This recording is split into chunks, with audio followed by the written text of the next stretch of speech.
அல்ஹம்துலில்லாஹி வஸ்ஸலாத்து வஸ்ஸலாமு அலா ரசூலில்லாஹ். இன்றைய நமது பயானில் நாம் பேசப் போகிறோம் அல்லாவின் ஒரு மகா நபி மூசா அலைஹிஸ்ஸலாம் அவர்களை பற்றியே. அவர்கள் பிறந்தது ஒரு கொடுமை நிறைந்த காலத்தில்.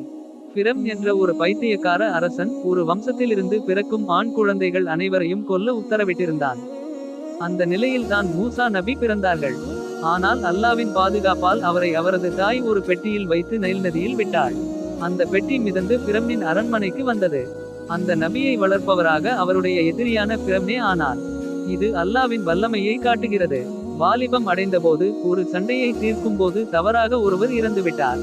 மூசா நபி அதை எண்ணித்தான் வருந்தினார்கள். அந்த சம்பவத்துக்கு பிறகு அவரை கொல்ல திட்டமிட்டதால் அவர் நகரத்தை விட்டு தப்பி சென்றார்கள். இது அவருடைய நேர்மை, தவறை உணரக்கூடிய மனப்பான்மையையும் இறையச்சத்தையும் காட்டுகிறது. அவர்கள் மத்தியன் என்ற இடத்திற்கு சென்றபோது 2 பெண்கள் தங்களது ஆடுகளை தண்ணீர் ஊற்றாமல் ஓரமாக நிற்பதை கண்டார்கள். ஏன் நீங்களும் தண்ணீர் ஊற்றவில்லை என்று கேட்டபோது அவர்கள் சொன்னார்கள், எங்கள் தந்தை வயதானவர், ஆண்கள் விடும் வரை நாங்கள் காத்திருக்க வேண்டும். இதை கேட்ட முசா நபி உடனே உதவி செய்தார்கள். இதிலிருந்து நாம் என்ன கற்றுக்கொள்கிறோம்? தொழில், உதவி, நேர்மை இவை எல்லாம் நபிமார்களின் வழிகள். பின்னர் அந்த பெண்களில் ஒருவர் அவரை அழைத்தார், எங்கள் தந்தை உங்களை அழைக்கிறார், நீங்கள் நமக்கு செய்த உதவிக்கு கூலி கொடுக்க. அந்த வீட்டில் இருந்தது ஸ்வீட் நபி.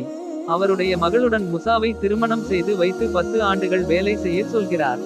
நபி அதற்கு ஒத்துக்கொள்கிறார்.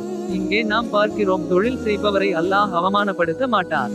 10 ஆண்டுகளுக்கு பிறகு முசா அலைஹிஸ்ஸலாம் தனது மனைவியுடன் பயணிக்கும்போது ஒரு மரத்தடியில் நெருப்பொளி பார்த்தார்.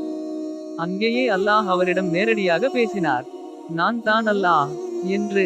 இந்த உலகத்தில் நேரடியாக அல்லாஹ்விடம் பேசிய ஒரே நபி முசா அலைஹிஸ்ஸலாம்.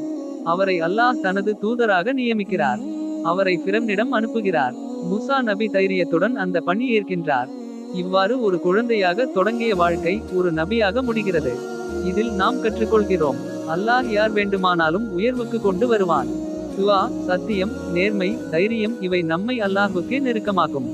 சிறிய உதவியும் அல்லாவின் பார்வையில் பெரிய நற்காரியம். வஸ்ஸலாமு அலைக்கும் வரஹ்மத்துல்லாஹி வபரகாத்துஹு.